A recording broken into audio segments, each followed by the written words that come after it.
Welcome to the Leading Hearts Brady Bunch Show, Yes. starring Yes. Amber Weigel and Buckley, the editor Hi. of Leading You Hearts, do and it. the publisher, me, Linda Evans Shepherd, and our special guest coming up, Lori Vober. We are so excited to be here. How's it going over Yes. there, Amber? I just celebrated. I'm celebrating the new year with my streamers. And the pop. You guys missed the pop. I am so sorry. We're gonna have to do that again at the end of the show because I released a party popper. It just did not technically work. Well, I'm glad you didn't release a party pooper. Do you guys use these at the holidays? The party poppers, I the little have. streamers. They could be very scary. They scare my dog. So So that's one of the things is I always have to make sure they're in another room. Well, boy, you know what? We have prizes today. We haven't even started to talk yet, but I hope that people are coming in. If you are joining us, I just barely got an email out to some of our friends to say, hey, we're live right now. But if you're starting to come into the room, would you just say hi to us? We want to know you are there because we do have a drawing today, and I am about to put some fun things into that drawing. So welcome, welcome. And you know what, Amber? I am just so thankful for Leading Hearts magazine. It is so wonderful. It is so beautiful. And even though I'm the publisher of it, I think I can brag on it all day if I want.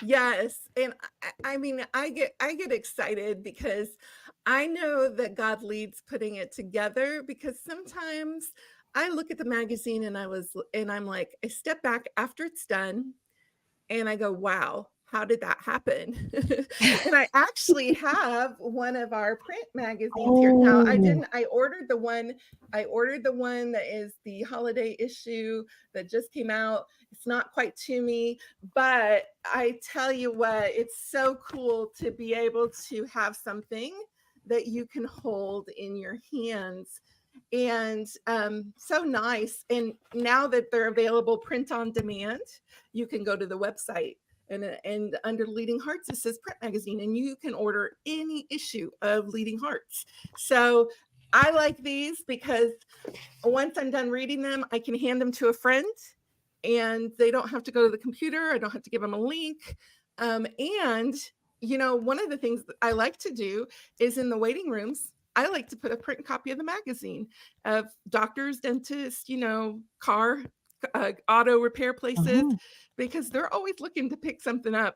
And what a great gift to give someone is Leading Hearts magazine. How do they get a print copy of it? A print copy. You just go to leadinghearts.com and you go under the magazine part and it says print magazine. You can order every issue of Leading Hearts on that tab.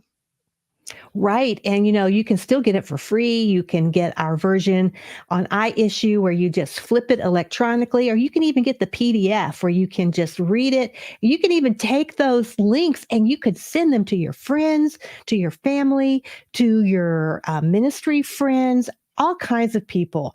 And so your prayer circle, whoever you want, and just say, hey, I got you a free magazine. Or you don't have to tell them it was free for you, but I got you a magazine as a gift.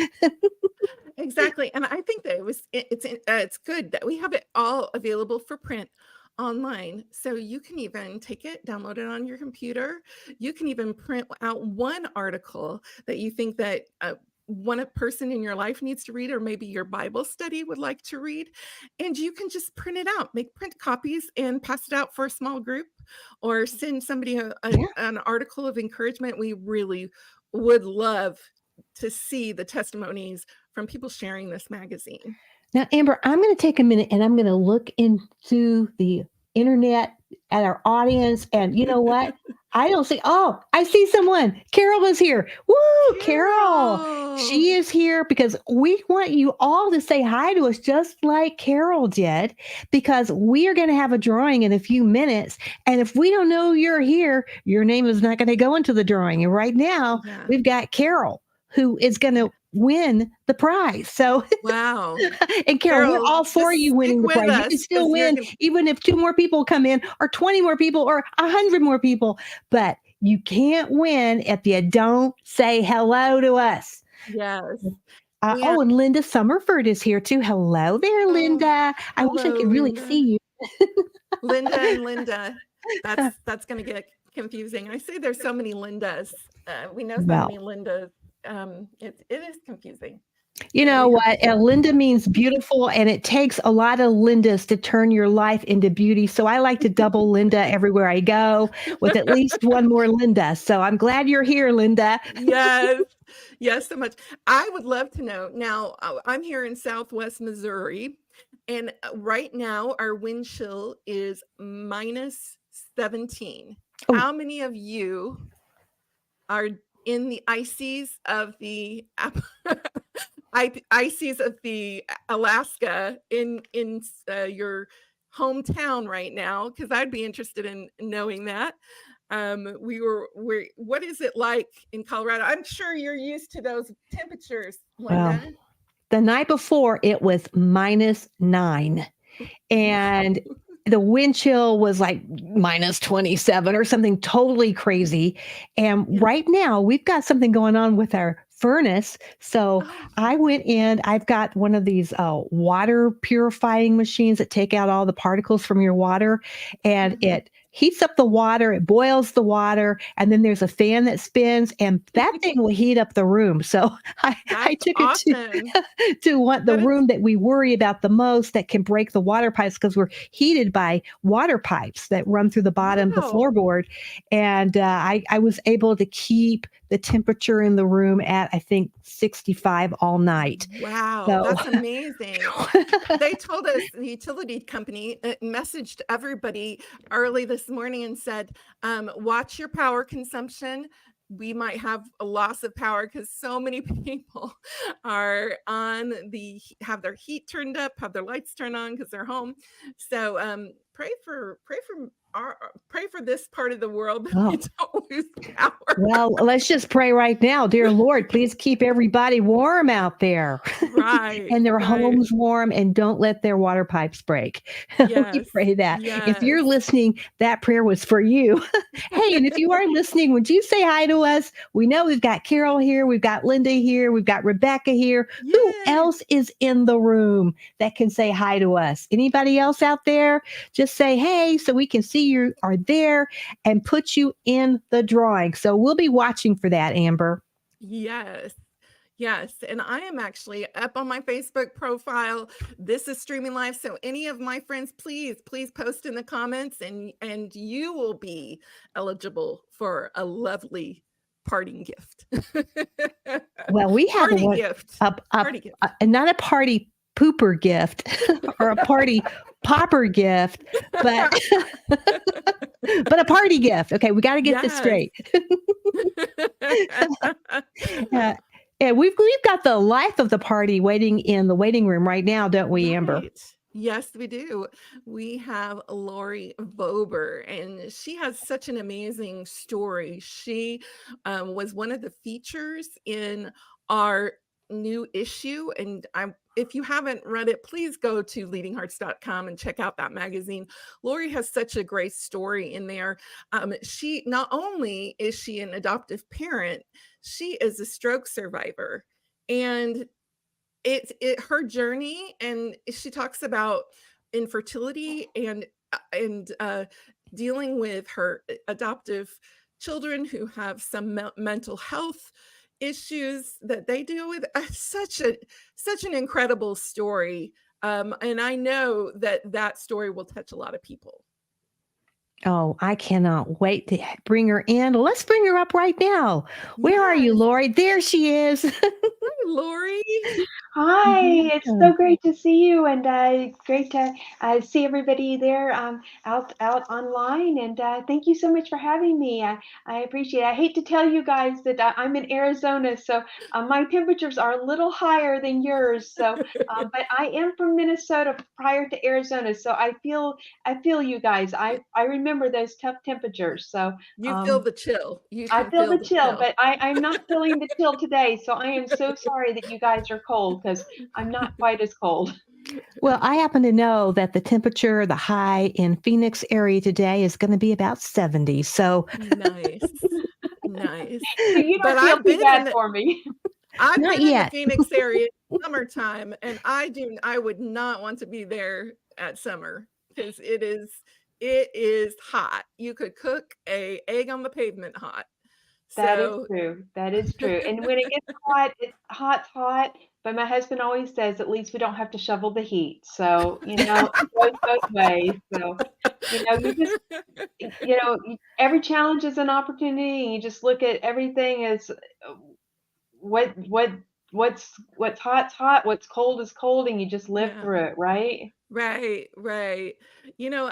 I love your story, Lori. Lori, you have contributed so much to this magazine, and I know that we we hit a few months back National Adoption Month, and that's why we really wanted Lori to be involved in this magazine.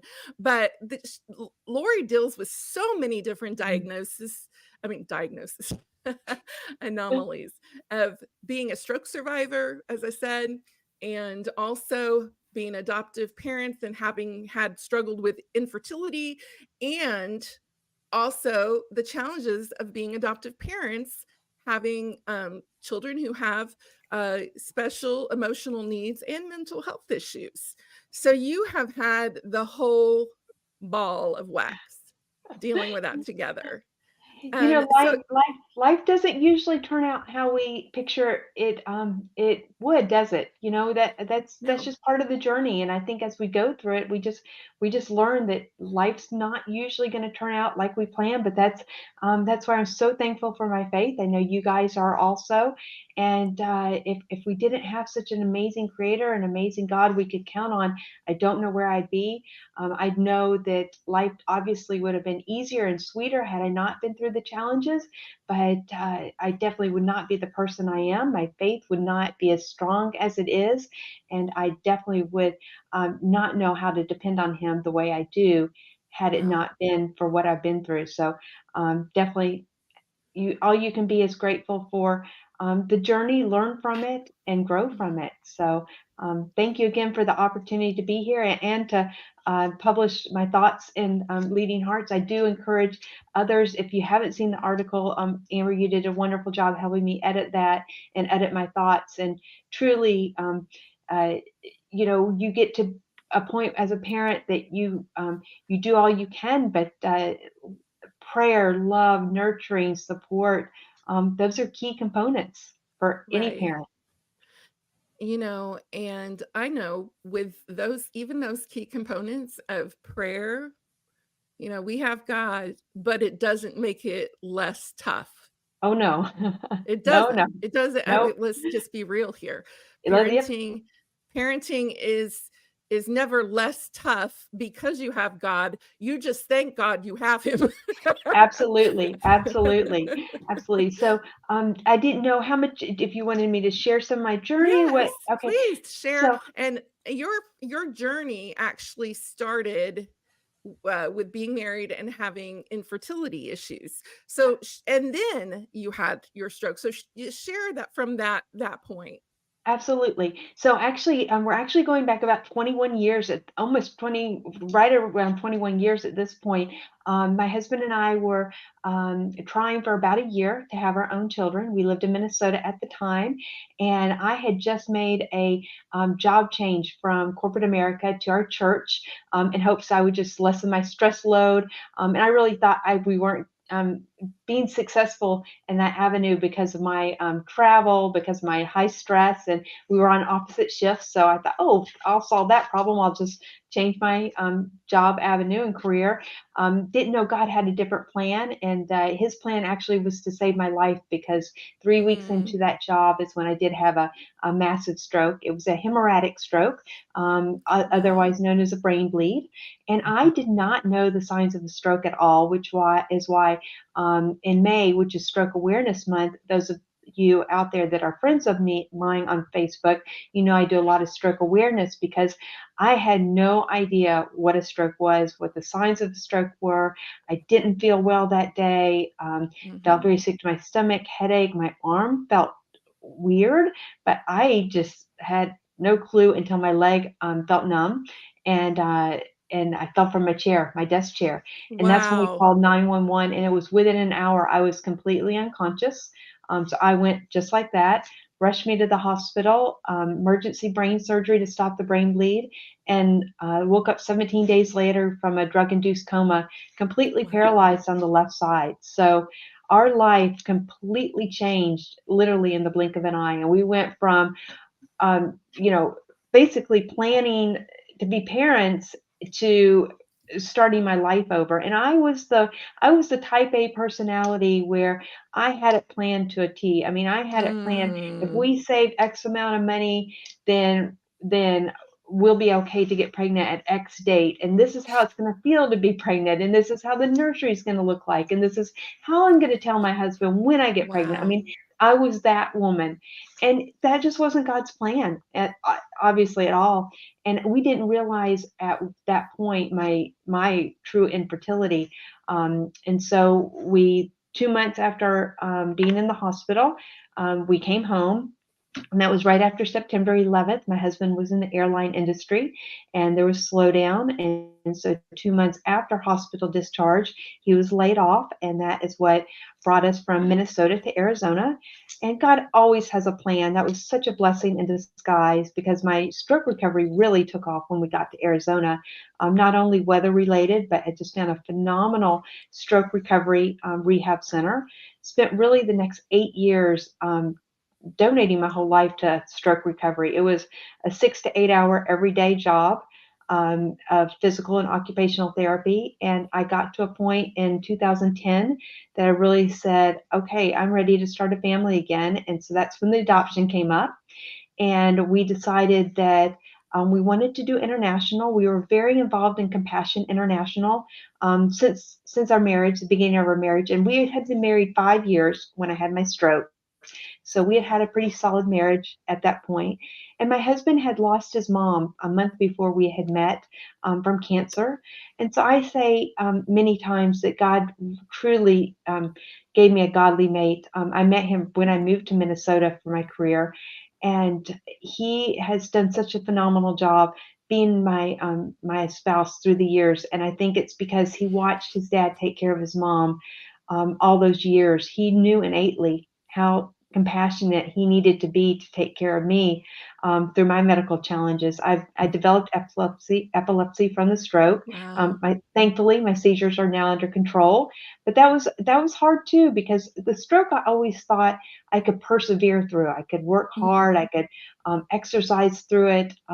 But epilepsy, there was just no control over the seizures. So Wow. that was just another challenge. But when God called us to adoption, He called us to international, we felt, and we were both only children. So we thought, oh, Wow. great, let's have a big family, because we've always been no children, no siblings. So we had this idea of what siblings were like. So we chose to adopt a sibling group.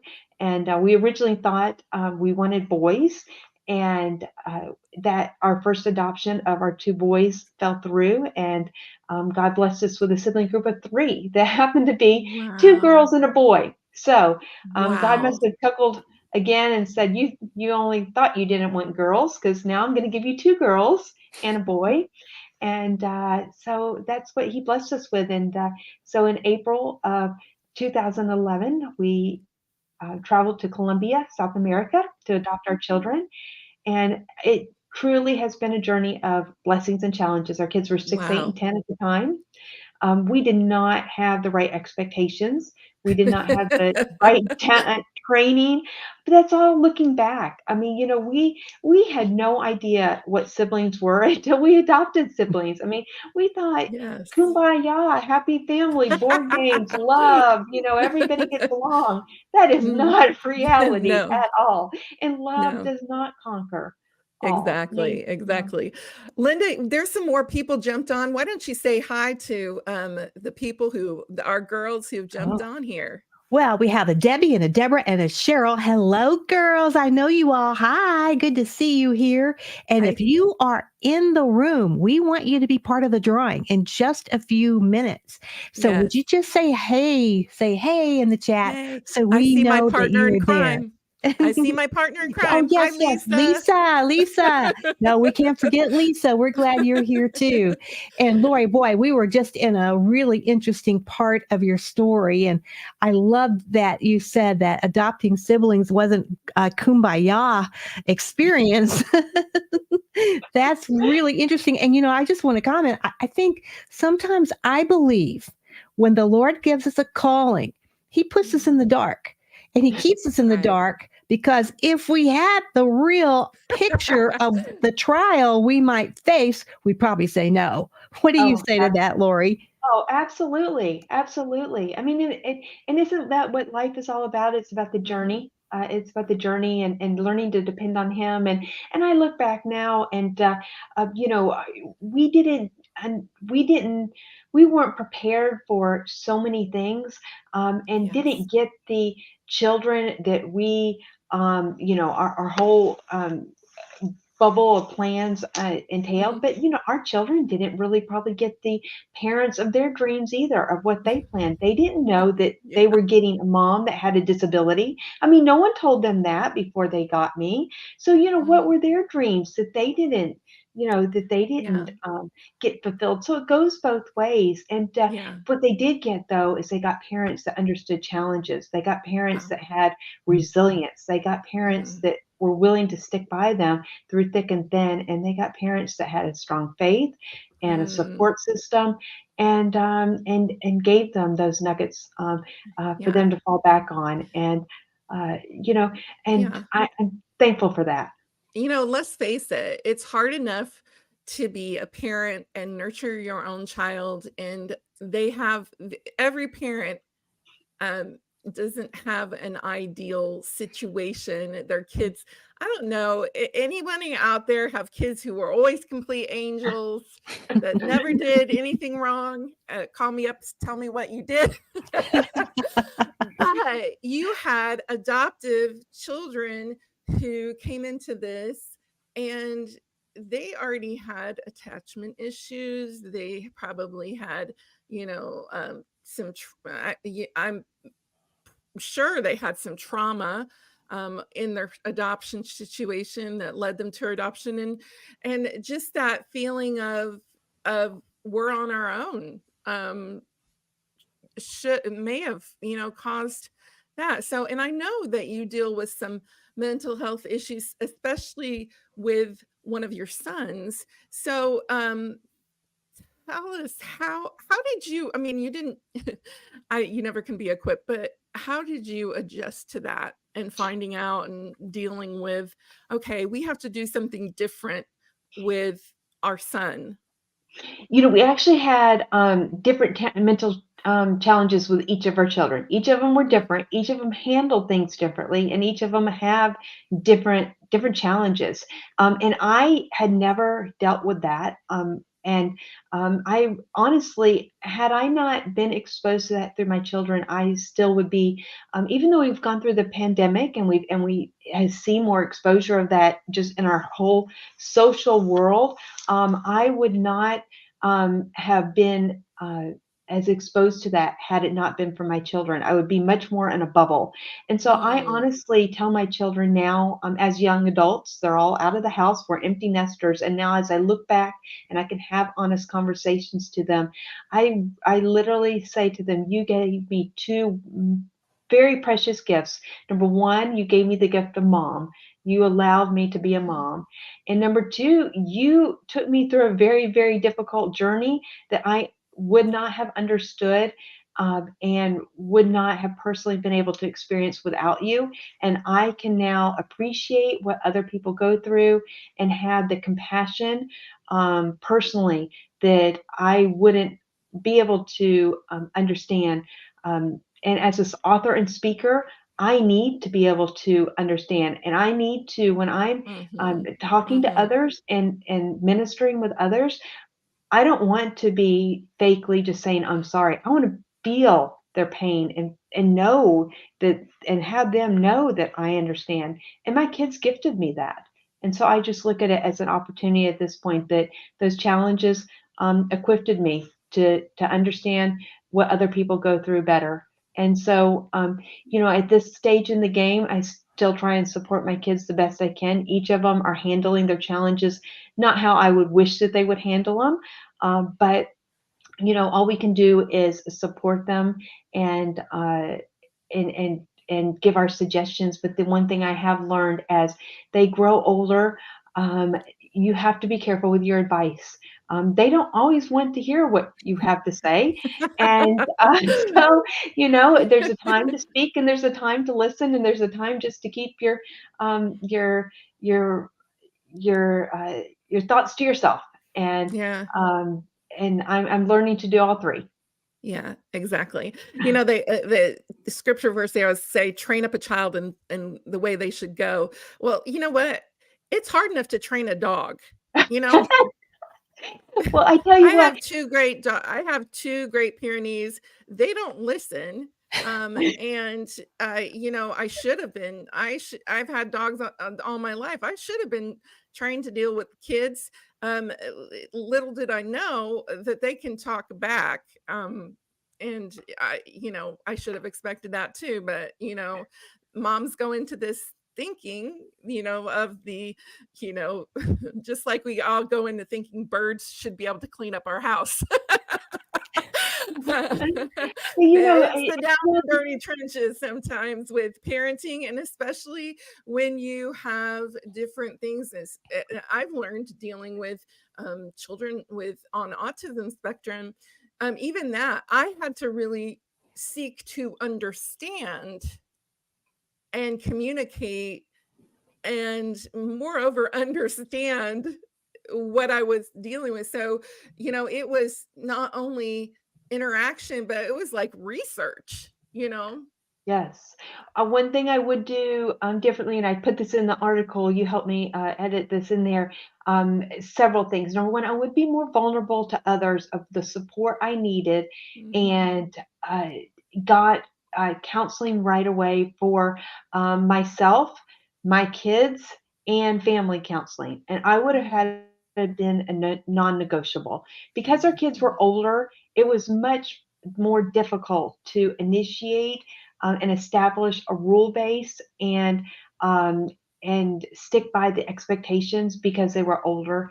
However, there were things that, looking back, should have been non-negotiables that would have helped them in the long run, and the support. So many people, um, when people don't understand how to support, they shy away. If someone's Mhm. hurt or sick, they're comfortable giving you a meal. They're comfortable giving you a card or phone call, but they're not comfortable when it comes to something like adoption, because people don't understand that.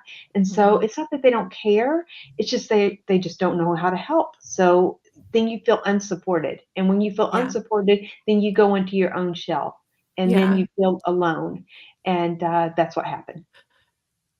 I know what it is too, because I know a lot of adoptive parents even go into churches, and their child has behavioral disorders, or they're always causing trouble, and you almost feel the guilt for that. I'm trying to get my child to come to Sunday school, but they're always getting kicked out of Sunday school, or they're reacting, and it's hard to even deal with that kind of, I don't know, um, parent that you should be doing better than you are, I guess. How did you deal? Did you have any problems integrating your kids into school, into church? Yes, they never fit in. It was always me trying to um, get them to have friends through my friends, and they never fit in, and that was hard, and that was hard because it made me not fit in, and Mm, yeah, it's difficult. But I would say, the one thing that if I could go back, I would think outside the box more. if you have to change churches and go to an inner city church or a different church, I mean, I think if I could do things all over again, I would just try and think outside the box even more. I think so many times we take our life and then we take our children and we try and put them in just our life and we change our life a little bit for them, but we don't drastically change our life. But what if we were to completely drastically change our life for them? I even look at the fact that we had 3 dogs at the time, and they're the family dogs. But had we, even though they weren't going to be responsible, they wouldn't have taken care of the pets. We still would have had to take care of the pets, and that's why we didn't do it. But if they had each had their own individual pet to take care of, would that have helped them? Would that have helped the anxiety? Would that, just all the things Yeah. that I would have done differently. I think so many times, though, you're so overwhelmed, you Mhm. just can't even think straight, and I think I'm only able to say this now because I've been out of it for at least a year. And so it's Wow. taken me a good year to get honestly, my own healing and my own trauma under control. Yeah. And it does. It's hard. And so if you're an adoptive parent out there, and especially an adoptive mom, my biggest advice to you is don't beat yourself up. Get the help you need, get the rest you need, whether that's counseling, whatever, if it's a mentor, whatever support you need. It's a hard job. It's a hard job for any mom, but it's a doubly hard job for an adoptive mom. It really Yeah. is. I, Linda. I think a lot of moms out there have atypical children, whether they're biological or adopted. I know I did. I Yes. had Mr. Genius, and I had Laura, who had spent a year in coma following a car accident and came back to us severely disabled. And boy, I'm really relating to you about the isolation when your child isn't like the other children at church or the other children at school, what you have to go through for that. And I loved your solution to get the counseling and also to get a pet. I really loved that idea. That was a Yeah. brilliant idea. But I have a question for you, Lori, and that Yeah. is if you could pick up the phone and call your naive self before you brought those children home, what Yes. would you say to yourself? Oh boy. Besides, oh gosh, that is so hard. I think I'd say to my naive self, um,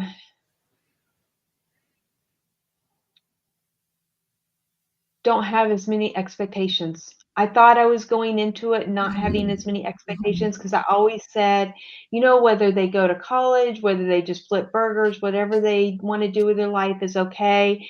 And I said that. I mean, I remember saying that even before we adopted, but at the same time, I still had expectations.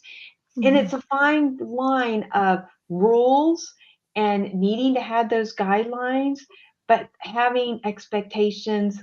Um, and I think it's because if you're one that has high expectations for yourself, you automatically have expectations for your children. It just that's just how that works. But if I could go back, I would have less expectations on myself. Therefore, it would wear off less expectations on my children, and I would just enjoy the journey. And I would take more time. I would take more Mhm. time just for the simple things of whatever they needed. It wasn't my agenda of what I needed and what I thought they needed. It's just what they needed. Oh, that's beautiful. And And I'm going one to of the take a quick quickest break. ways. I'm going to take a quick break real quick. If you just joined us, please say hi so you can be in our drawing coming up. But go ahead, Lori. Someone had a question that said, "Did you have a parent support group?" And no, I didn't. And we needed one. That would have been helpful. You know, I think Mm. I think for me, the journey that I had was pretty tough too with parenting, but just enjoy the journey, like you said. And another thing, trust God.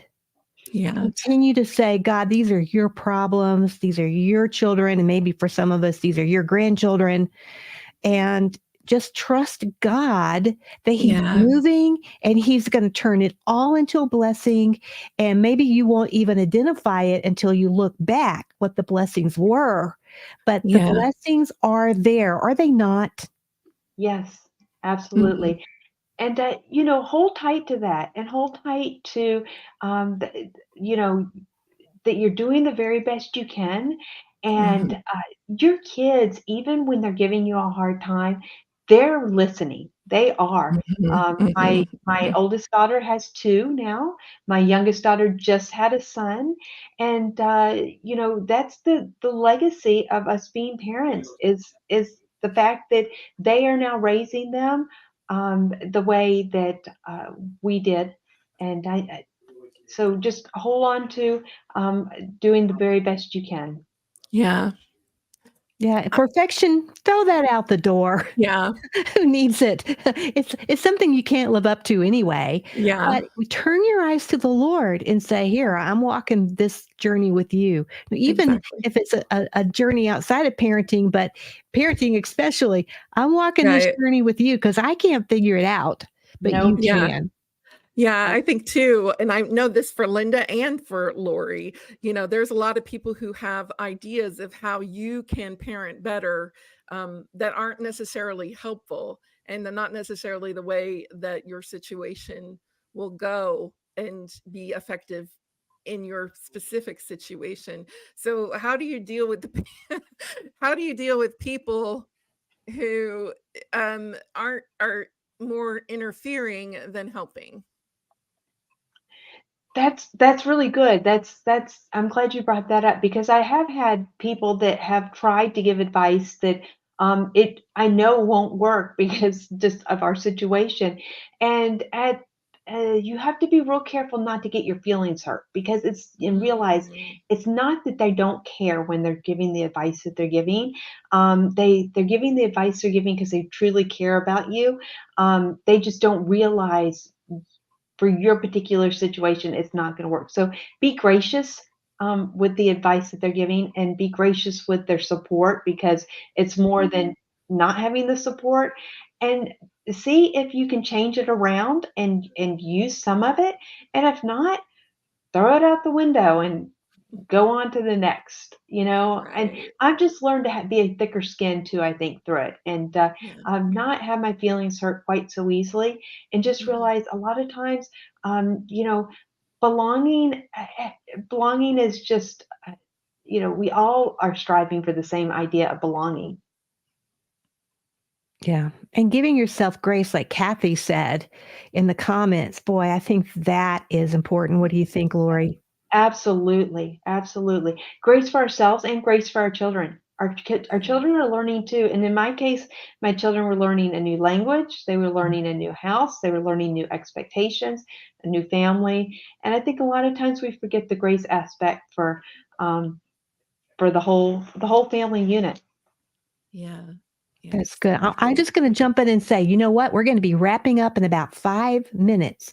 And if you have not said hi, you're not going to be a part of the drawing.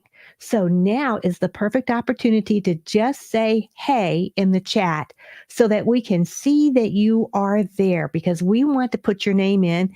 Rebecca is in the background. She's been typing all the names up. So we're going to get that electronic spinning wheel in just a minute and somebody is going to win a copy of my little book, Prayers for Every Need. And if you are a parent, you need this book, Right? Prayers for Every Need. So this book is on the table. So who Right. will win? We will find out very soon. So, Amber, what question do you have for Lori now? Lori, what advice would you give a parent who is considering adoption? Go I ahead.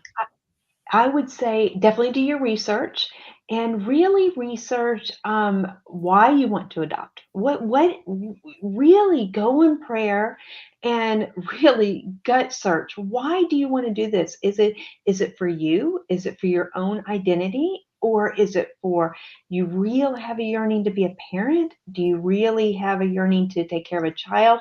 Why is it you want to do this? And then really do your research on international versus domestic, because there are advantages and disadvantages of both. There really is. And there is so much more support on a domestic level than an international level. So Yeah. there's just a lot to think about. So do your support, and definitely get counseling support set up ahead of time Yeah. before you consider, and a good parent support group. Yeah. I just think research is key. Would fostering help determine if you wanted to be an adoptive parent? And fostering would help. It's just a different situation, and it just. I think everybody's different. Yeah. It just, and I think everybody has a different view of what, whether they want an infant or a baby or an older child, Right. or I mean, there's just so many things to think about, and everybody has a different heart and a different plan. But I think the biggest thing is goes back to what has God called you to do and why, Right. and God called us for older children. We knew we weren't being called to have an infant or a baby, and I think we have to have just that trust. And it goes back to our very beginning conversation with what Linda said. If we knew the path that we were going to go through and all the details, half the times we wouldn't take the journey that we take. I mean, that is Right. with writing, with speaking, with parenting, with everything we do. How many Mhm. of us would jump in if we really knew all the details up front? And so I think we just have to jump in and depend on God, and He will set the course, and it's His master plan, challenges and blessings on all. Our little plans are just part of His master plan, and we have to hold tight to that. Yeah. Mm, beautiful. And I love Linda's comment right here. She says, "Thank you all for being an adoptive mom. I am one of those success stories where adoption changed my life. God will bless all your efforts. Never give up on us." And I have to say, I'm married to an adopted child, Oh, and I'm cool. so grateful that his parents stepped in and took him and raised him to be a good man. And I know they had their challenges with my hubby when he was a boy. I met him. I met him when we were 12, and I even said to the Lord, "Who would marry a boy like that?" Oh my And goodness. we still and you probably still have problems like us all, challenges, Oh, he's aren't we another all? he's another We Mr. all still Genius. have challenges with our hubbies. No one's perfect, so neither am I. Neither am I, right? Right, but we're going to be going through this life. We might as well do what God calls us to do and just say, yeah, there are going to be challenges, but God's going to be with me through it. I'd rather go that route than go, nope, not going there. I'm going to do it my Mhm, way. I mhm. mean, that's a whole nother ball of wax we don't want to get into. But Rebecca, I'm going to be calling Rebecca on the stage in like one more minute. So it is time to say hi if you haven't said hi yet, because we're going to spin that wheel. And I know Yay. there are people going, I hope it's me. I hope it's me, because you're going to win a copy of Prayers for Every Need. And it is a great little book. And basically, it's the prayers from every one of my prayer books. Well, with the exception of a couple. And when they asked me to compile this together, and I went through all my books, we pray just about everything you can imagine in these prayers. And the thing about prayers that are written is that they show you, they teach you, they guide you on how to pray so that you can develop your prayer life. And so that is up, and I don't see any more highs. So, Rebecca, are you ready to spin that wheel? Come on, Miss White, Miss R. White, Vanna. Vanna. She does have the blonde hair. Yes, she does. It's our Vanna White, our very own Vanna Rebecca White. She is still typing. She has got that look of concentration. Here she goes. Okay, here we go. Here we are. Who's the winner? The winner is Carol Stratton. Woot, woot, woot. Yay! Yay! So glad I will be getting a copy of this. I think I have your address, Carol, and we will be getting that. You might as well email me anyway, or put it in a private message. Don't post it on the web. Put it in a private message to me just to make sure. So people are cheering you on, even though they wanted to win that book themselves. So that's just the kind of people we have here. Really sweet people cheering you on for winning the book they wanted. So we're glad that you were all here. Any closing words, Amber? Well, I just want to thank Lori. Thank you for sharing your story. Thank you for being open and willing to walk us through what adoption your adoption story was like. I know no two stories are alike, Mm. and it is amazing to have that kind of insight to give to just give us and so exciting. And I do want to tell people, please go to leadinghearts.com and you'll see a little pop up there, and you want to sign up there, and you will get the magazine sent to you and get these amazing stories like Lori's, as well as others that are so incredibly um, moving and profound. And I'm glad to be a part of what Leading Hearts is doing to minister to women. Mhm. I just love it. And thank you, Linda, because Linda invests a lot of this. We're in our 10th year, ladies, 10 years of this magazine. It's I'm I just going to go started with here. I'm just going to go here. I will never forget. I was minding my own business. I was praying to the Lord, and He spoke to me, and He said, I want you to do a women's magazine." It was kind of one of those things. You're like, "What?" I said, "Lord, a women's magazine? You would have to be crazy to do a women's magazine." And the Lord spoke to me very clearly, and He said, "So." right. I knew it was him. And so I was talking to Karen Whiting, and I said, "I think the Lord called me to create a women's magazine." She said, "Call Amber." Amber is no Oh, longer at the publishing company she was at making the magazine. Call her. She would probably say yes. So I said, "Amber, I've been praying, and I kind of feel like God was calling me now. I'm not saying that this is going to happen, but I feel like God is calling me to make a mag." "Yes," she said. yes. And right before that conversation, I had prayed. I said, God, I want to my magazine to close down. I said, God, you've given me a gift. I will use it whether I get paid or not. Yeah, beautiful gift. And sometimes you have to do those. You step out in faith, and look where we are 10 years later. And a few months ago, I looked back in my high school, those little journals you write in, where do I envision myself? Um, I put working for a Christian woman's magazine. No, I that's did. great. And the That's first great. magazine I worked for was for teenagers. So, you know what? God brought something to flourish where I didn't even, that was like out of left field. And now when I look back and see that handwriting, I'm like, okay, God, you were taking me on a path that completely took me by surprise, but it led me to where you had pinned my purpose way back in high school.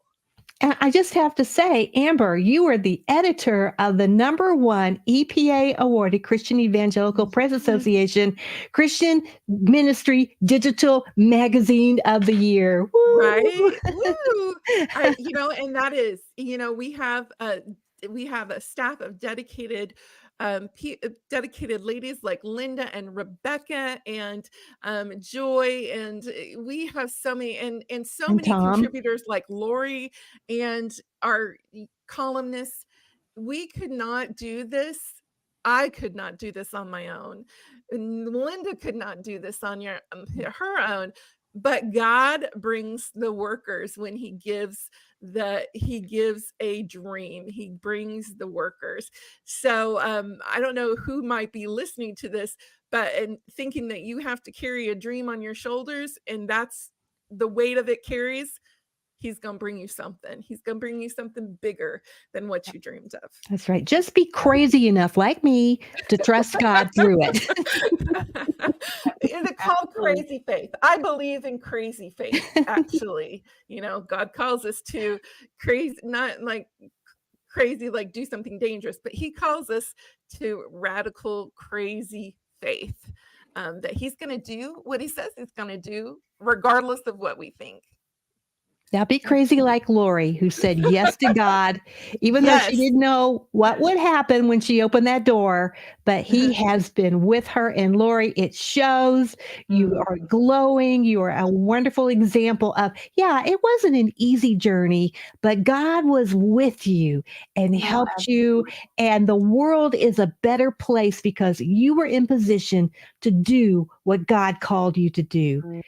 I Mhm. appreciate that. Thank you. Yeah. He never lets us down. And he is always there. I think, if people can just understand and we close out with us just a reminder to people to even when things don't appear to be working out, just remember to depend on him because he will heal your broken heart. He will lead you down an incredible journey. And, he didn't ever say this life on this side of heaven would be easy. But that's not what it's about. It's not about easy. That's not what our journey is supposed to be about. So, yeah, it's full of blessings and challenges. Well, it's not easy to end this broadcast, is it, ladies? No, I like to kind of sit and chat all day, I know, but we got to let you go. We know you all have busy lives and you got to jump into it. So do we. We love you. God bless you and trust God in the yeses that you are brave enough to give him and watch what he will do in your life. And we will see you next time, everyone. See ya. Mhm.